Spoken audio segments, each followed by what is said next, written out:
Good morning.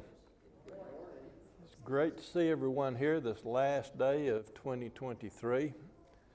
There are some that consider this a very, very special day. If you're into numerology, why would today be so special?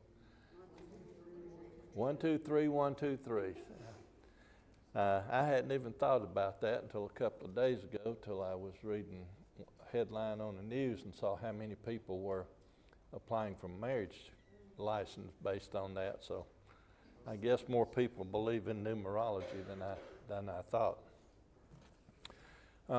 This morning we need to keep several people in our prayers. Marion Nixon passed away. That's Miranda's aunt. They attended services here many, many years ago, and they've been in care facilities for a long time. So the funeral on that is Tuesday, visitation 1 to 2, and then immediately after that the service, and that'll be at Stony Point. Peter Hansen, friend of Robert Golden, 12 years old, has double pneumonia. Trey Jenkins' mother is recovering from her hip surgery, hip replacement. Susan Hatfield's cancer's returned, and also she had to have surgery based on a bad burn. Spilled some boiling water on her. Rosie Price is continuing with health issues. Ulysses Johnson is still waiting on a kidney transplant. It's not on this list, but some of you know Patsy Curley. They haven't attended here in many, many years. But those that know her, she got real sick, had to go to ICU in North Carolina. They have her off a ventilator now. She is aware, alert, talking, but the latest update on her, they're going to keep her over there for at least a week or somewhere around a week. So need to keep the Curleys in our prayers. Anyone else on the sick, injured, or wounded list? Yes, sir. For those of you who may not have seen it, Patricia sent out an email about her sister as well. She's back on the sick list for various reasons. I missed that about Patricia's sister. So, would you lead us in a prayer, Brother Clunch? Father, thank you for today and the blessings in it, for the time we have now come together to study your word. Pray that we do so with an open mind and an open heart, and what you have to say about subjects that are very, very real to our lives. Father, many have been mentioned this morning for various reasons. They are in need of prayer. We ask that for the sick, provide comfort and healing if possible. Be with all of those who are providing care. Be with the families through whatever may come. Father, be with us as a congregation. Help us to work. Help us to look for opportunities to spread the word. But not only to look for them, but to be courageous enough to take advantage of it. Father, we thank you most of all for Christ, who came and suffered and died to give each of us here and everyone around the world a hope of heaven. Father, help us as we work toward that each and every day of our life. Help us to do what's right. In Christ's name, amen.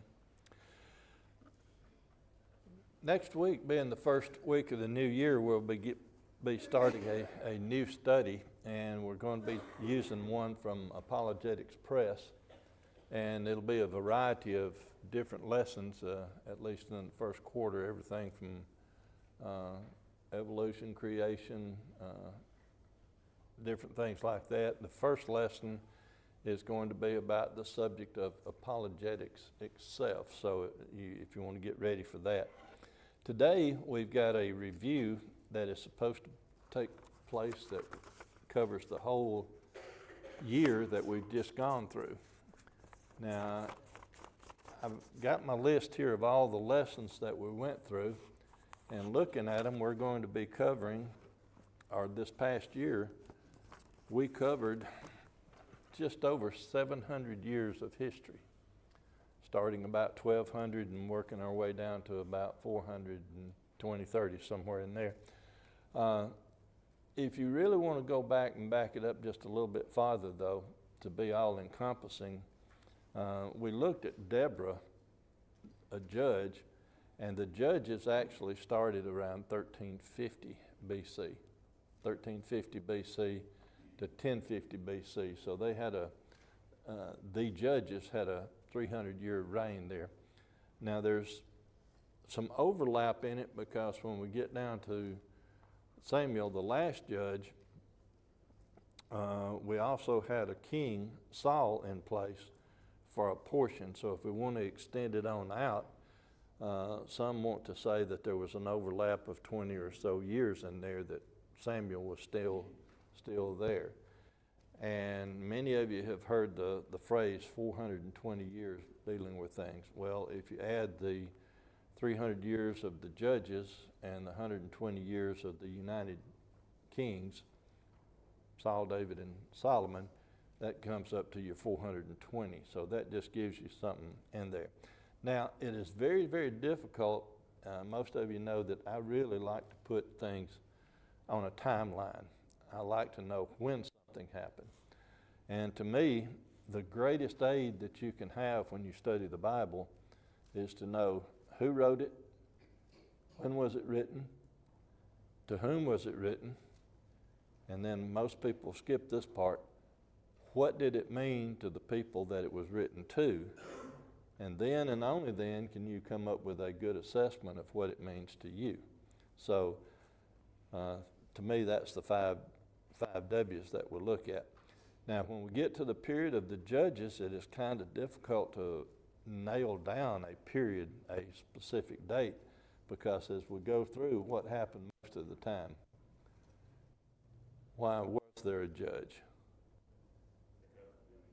The people strayed, they had to be put back on track, and now there's a judge that comes in. Then that judge dies or goes away, and they do it all over again, and they repeat. We can come up with some close areas there. For instance, when we deal with Deborah, the first judge, the first person we looked at last year, most authorities, most scholars put her in the time frame of 1204 to 1144. Now that is 60 years, and a lot of people say, well, that don't work because she only ruled 40 years. They want to go on that end. But if you sit back and think about it for a moment, she was giving judgments, and the people were coming to her before God called on her to do her thing. So it's possible that from like 1204 to 1184, that 20-year period of time was when there was under great oppression and everything. And then starting in 1184 is when she was called on to go into action. Now, the reason that time frame is so significant is what happened during the last period of her judging. There was peace. Why is that important? We took things last year as we studied it. We didn't exactly take it in time sequence. We took the books as they are in the Bible. So if you put Ruth in at this time, the book of Ruth, instead of later, this is the time frame that Ruth, Naomi, and all, that's when they existed. We can put them in that time frame because if you go to the last chapter, the last verses of Ruth, it gives a genealogy there, and I hope I still got it in place. No, I don't. Oh well. It gives the genealogy that Ruth married who? Boaz. Who did they have as a child? Obed. Who did Obed have as a Jesse? And who was Jesse's child? David. So, if David began ruling, became king at the age of 30, and he did this in 1010, so that means that he was born in 1040. We'll cover that a little bit more as we get into it. But then as you start backing up into time frame of years, was David the youngest or oldest of Jesse? So Jesse didn't have David when he was 16 or 17. He would have had him in his maybe 30s. So now we back up 30 years, and then we get into Obed. So that easily puts us back into the 1100s. If there was peace during Deborah's time, what happened when Gideon got on the scene? And Abimelech, Tola, Jair. That is when there's all this mess going on over there, and that's why Naomi and her husband would have gone to Moab to escape that and then come back. So then everything in the timeline fits. Is there any specific questions about Deborah that we have on our mind? Because like I say, we've got about 700 years to go through here in about the next 40 minutes. So anything on Deborah that we need to look at? Gideon, we know about his story. We don't need to look at that. Now, and we just covered Ruth. After that, we dealt with the story of Samson. How Hannah prayed, there was Samson. And then we come up to King Saul. Saul being the first king around the year 1050. And remember again, all these dates that we like to look at, we put a plus or minus a couple of years on them just to be safe. But there was one thing that I pointed out when we got to Saul. If we'll go to 1 Samuel.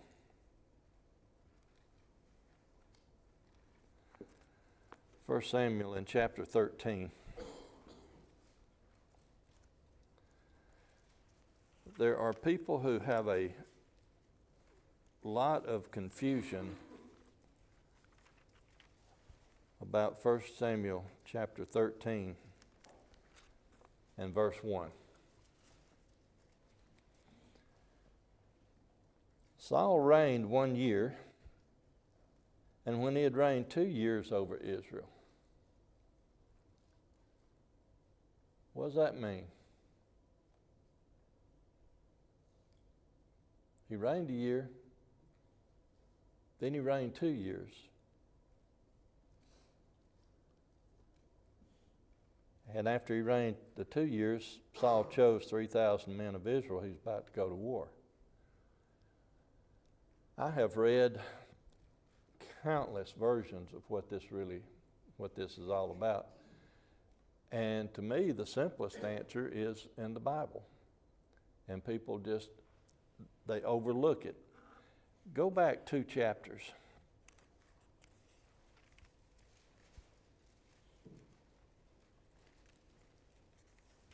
Into chapter 10. I guess that's 3 chapters. Excuse me. If we go back to chapter 10, what is happening? Saul is appointed king, right? Now, if we'll look at the last part of that chapter, getting down to let's read 24 through the 27. Samuel said to all the people, "See ye him whom the Lord hath chosen, that there is none like him among all the people. And all the people shouted and said, God save the king. Then Samuel told the people the manner of the kingdom and wrote it in a book, laid it up before the Lord. And Samuel sent all the people away, every man to his house. And Saul also went home to Gibeah, and there went with him a band of men whose heart God had touched. But the children of Belial said, how shall this man save us? And they despised him and brought him no presents, but he held his peace. Then what happens in chapter 11? Pardon? People come to him and tell Saul that they're under a great, they're about to be destroyed. And where did they find Saul at this time? He is coming in from the fields with the animals. So then, at that point, he gets together and gets an army together and goes and defeats those people. Then in chapter 12, Samuel is giving his farewell address. So then when we get to chapter 13, to me at least, it makes sense that Saul was appointed king. Saul went back home and did his thing on the farm for a year, somewhere around a year, not acting like a king. He was appointed one, but he was name only at this point. Then when the people come to him and he had to go out and fight, then that first year is sort of his dormant period of a king. And then when we get to the second part of verse 2 of chapter 13, then after he had reigned, because what did they do after he defeated those people? Everybody then cheered him on as the king. So now he is king official. So after 2 years of that, now at the latter part of this, he's getting the army together to go out and wage war. So to me, there is no mystery about verse 1. But questions, comments, anybody else? Okay.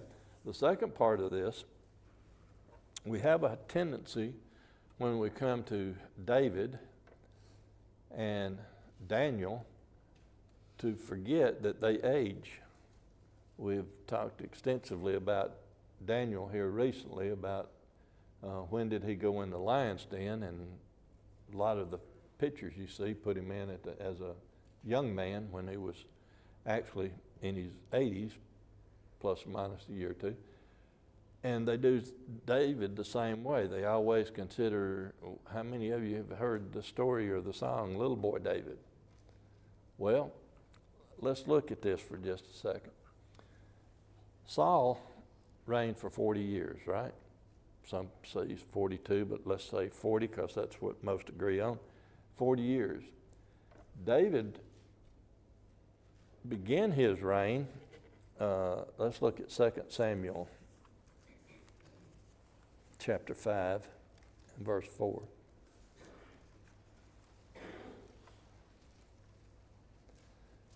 Second Samuel 5 and verse 4. David was 30 years old when he began to reign, and he reigned for 40 years. We know this for Bible fact. So if he was 30 years old when he began to reign, and Saul reigned for 40 years, when was David born? He had to have been born in the 10th year of the reign of Saul. Correct? With me so far? Now, let's back up to 1 Samuel 13 again.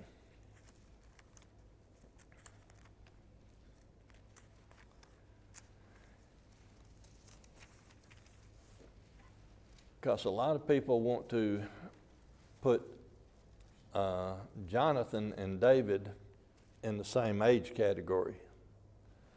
But if we look at chapter 13 and we go down to verse 2, Saul chose him 3,000 men of Israel, whereof 2,000 were with Saul in Michmash and in Mount Bethel, and 1,000 were with Jonathan in Gibeah of Benjamin, and the rest of the people he sent every man to his tent. Now, to be of age to go into battle that way, he would have been at least a late teen, 17, 18 years of age. And this takes place in Saul's second or third year, depending on how we're numbering it. So that means that if he went in 10 years into the reign, that's another 10 years. So that puts Jonathan somewhere in his mid-20s when David is born. Does that mean they can't be really, really good buddies? Absolutely not. There are a lot of people that have older and younger friends. So I just point this out so there's, to me, no confusion. Again, it's because most people want to keep David as a young man. But if Saul is chasing him and trying to kill him, and he takes over when he's 30 years of age, he's not a young man when Saul is still on the hunt for him. Questions, comments on that? Somebody say something. How old do you think he was when he faced Goliath? That is a mystery. I have done what I consider at least extensive research on it, and the best that, based on the phrasing of the words that's used, if you go to the Hebrew word nayar, that's used instead of young or youth that way, the translated word nayar means everything from an infant up to an adolescent.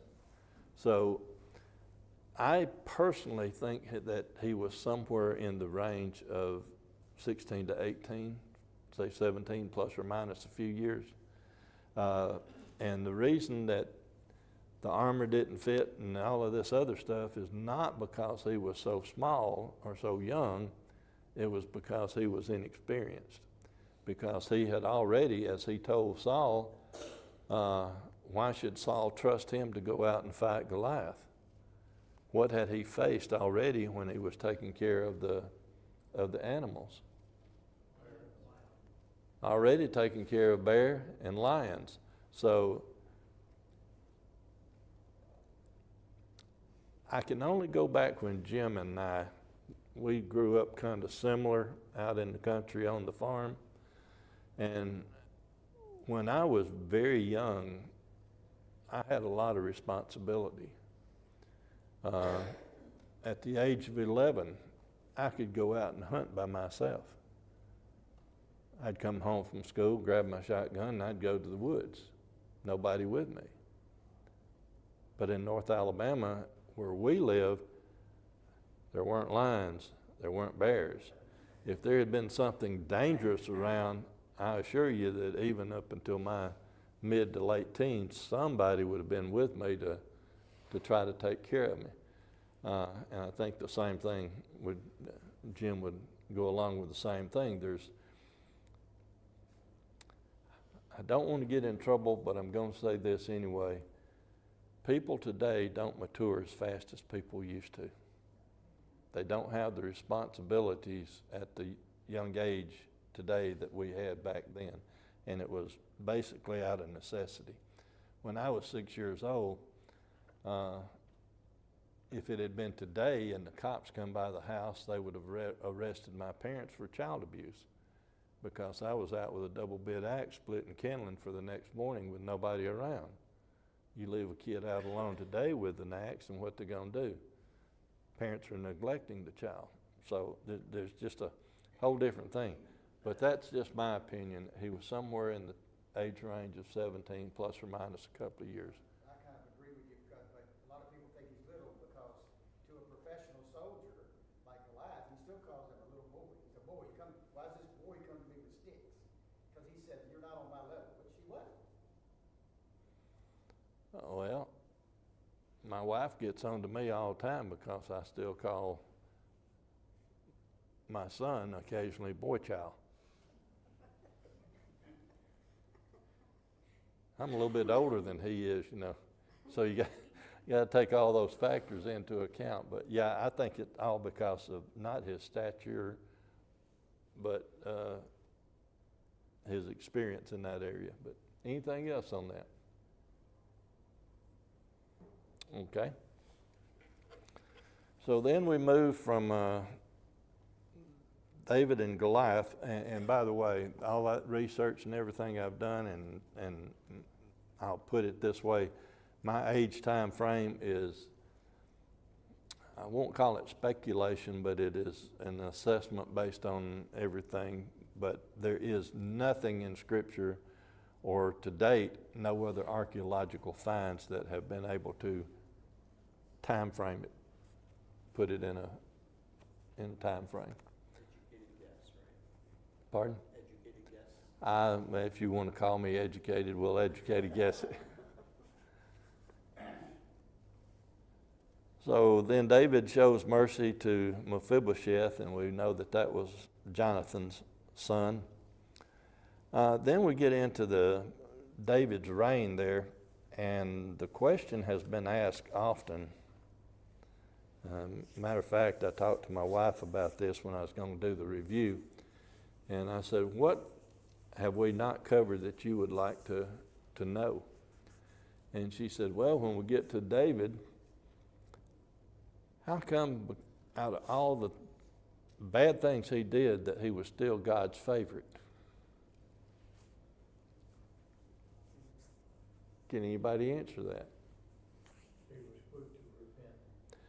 He was quick to repent, and in the end, he did what was right. And I had to give it a considerable amount of thought, and I look at it this way, that it is also pointing out that even though God chooses certain people to do things, nobody's perfect. He messed up, but he repented, which tells us that we're going to mess up, but we've got an avenue of repentance to go to, and we can make things right. And that led me into something that we didn't cover during our study, but I think it ties in very well with what we're talking about. If you go to Matthew chapter 1 and look at the genealogy of Christ through the father Joseph, how many women are listed in that genealogy? I'm not going to give you time to count, but how many women are listed in that genealogy? 5. Out of those 5, how many of them had nothing bad said about them?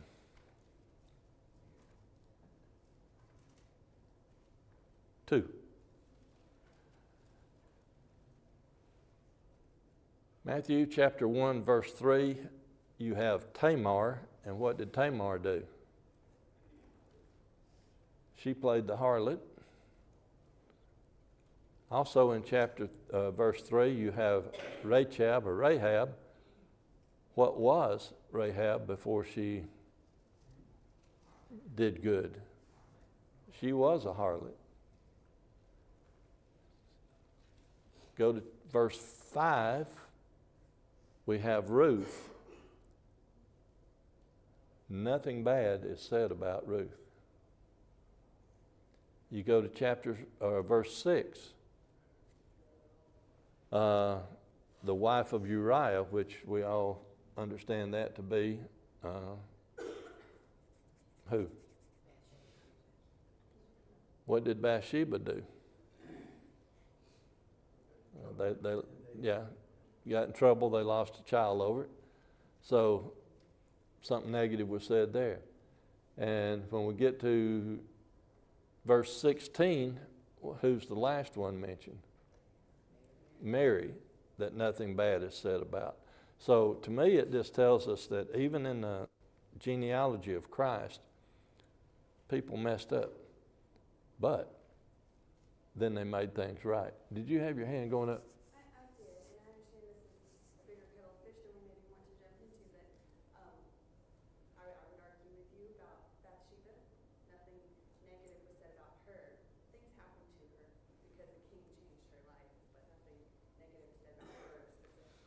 Okay, I'll go along with that.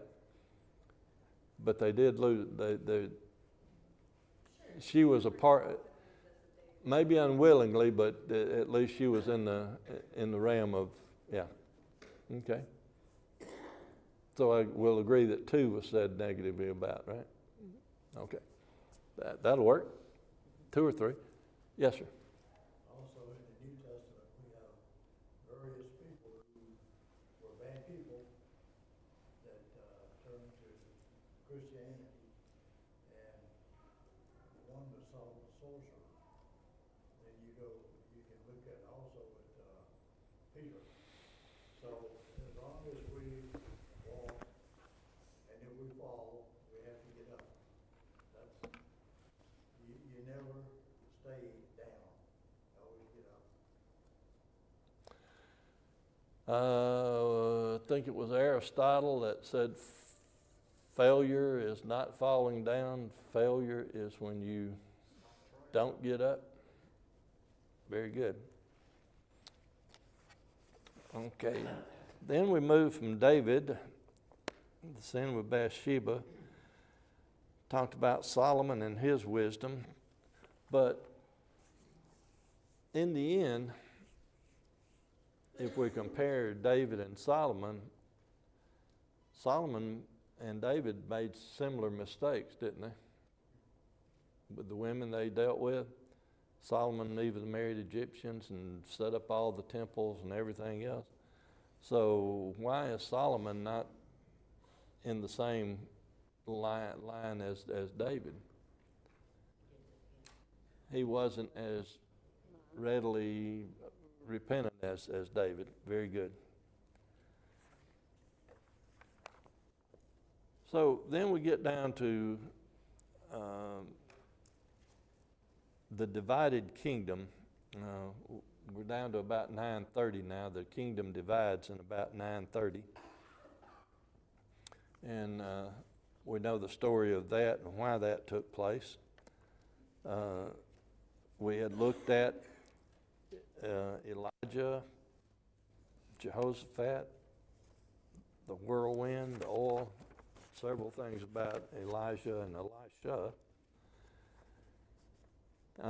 We got down to Naaman. What is the one important fact about Naaman being healed?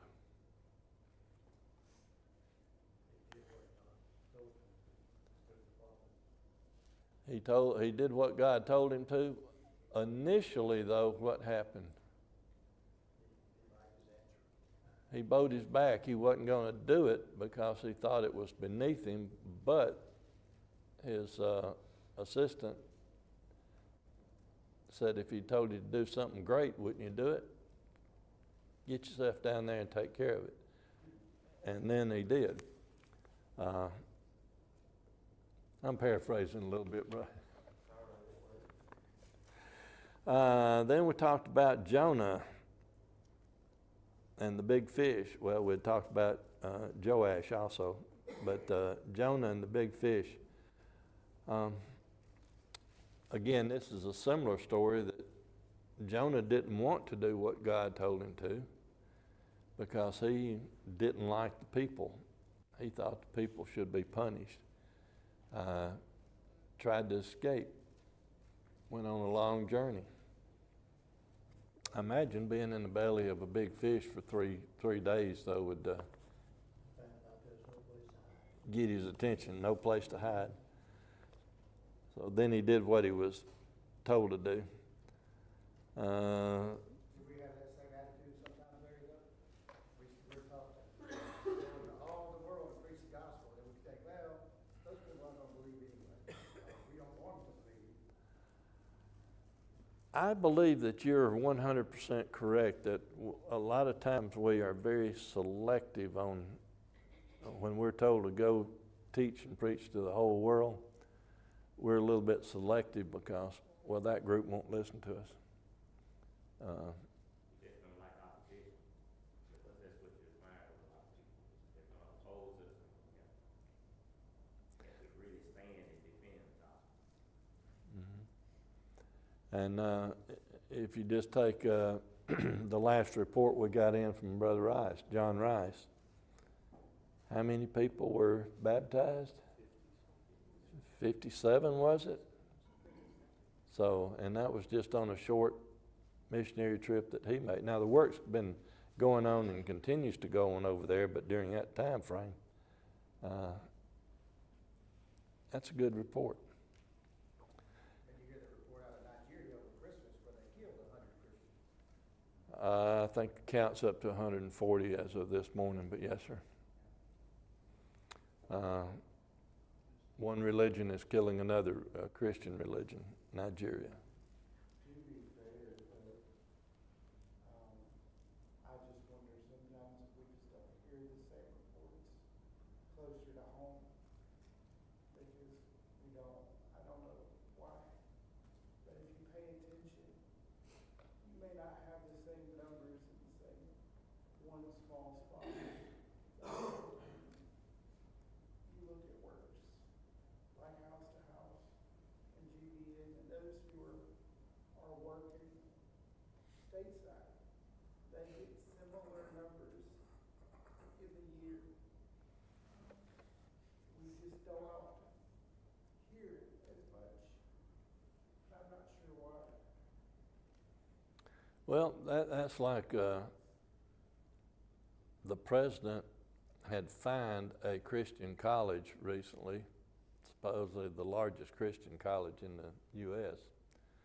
And then the latest headline I read was that they was bringing a lawsuit against them for some reason. And you are correct. If we sit back and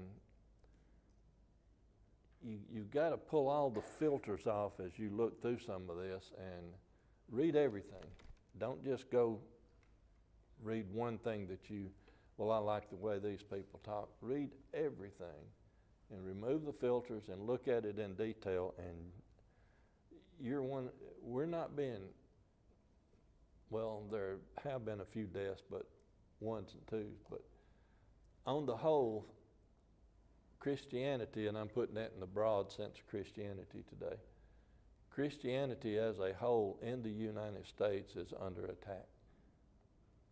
Every way you twist and turn. Yes, sir. I'm just, he may have covered it, I can't hear, but the way Christianity is in our country and all the crime that's going on and every bad thing, and do we have any missionaries working in this country?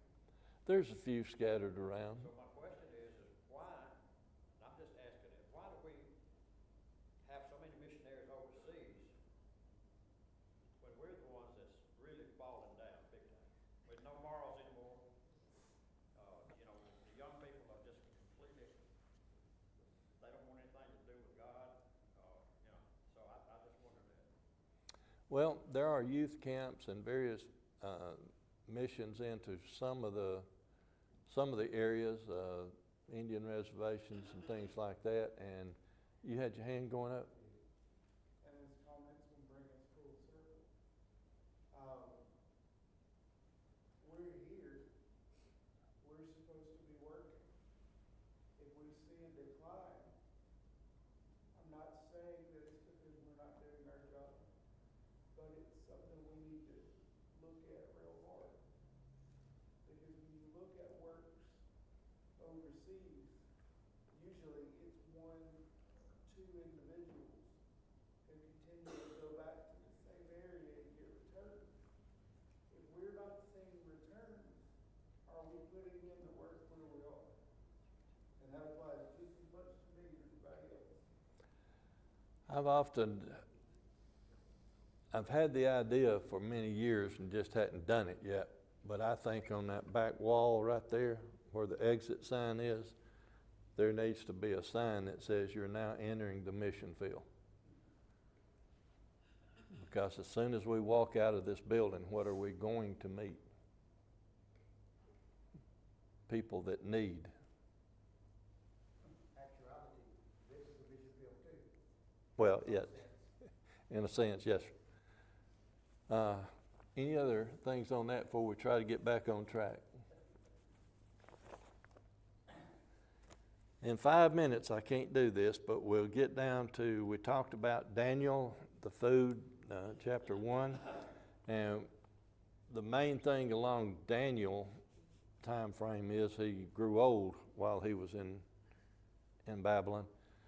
And the first carrying away was 605, the second 597, and the third 586, and that was the final destruction. Just prior to this, though, what happened in 612?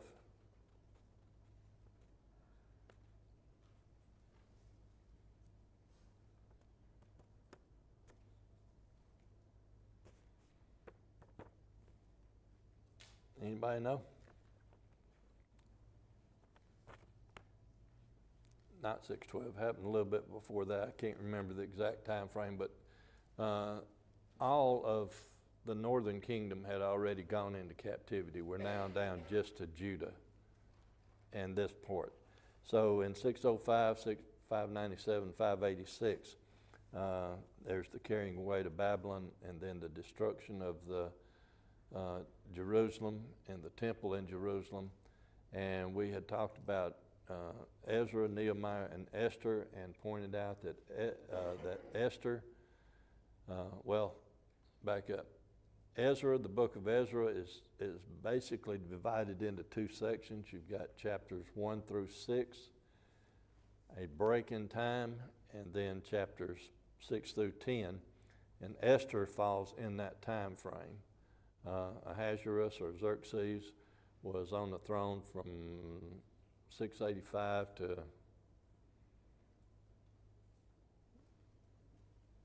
672, or somewhere right in that time frame. So we've got Esther in between Ezra chapter 6 and 7, and then Nehemiah skips a few years and closes it out by rebuilding the wall. We had said last week that how long did it take them to rebuild the wall? Sorry? 52. 52 days to build the wall. And a lot of people say that's impossible, but we'd also pointed out that the wall had been not completely torn down, but had been torn down, so there was a beginning place, so they were repairing. And thanks to Brother Kyle, he had mentioned that there were several work parties out, and according to the written evidence, they had 37 work parties scattered out, each one assigned to do a certain portion and rebuild. And they also had people guarding to make sure that the work didn't get delayed. So they were people with armor, swords, and shields while the other people were working. So they took care of business. And also it was pointed out by some brother Ezekiel, I think, pointed out that it happened that quickly because they were motivated. They were willing to work. So if you get a work party together that's wanting to get the job done, they can do it in short order. If they don't want to work, take today for instance. If you go out and contract to have a house built today, how long does it take to build a house? Forever.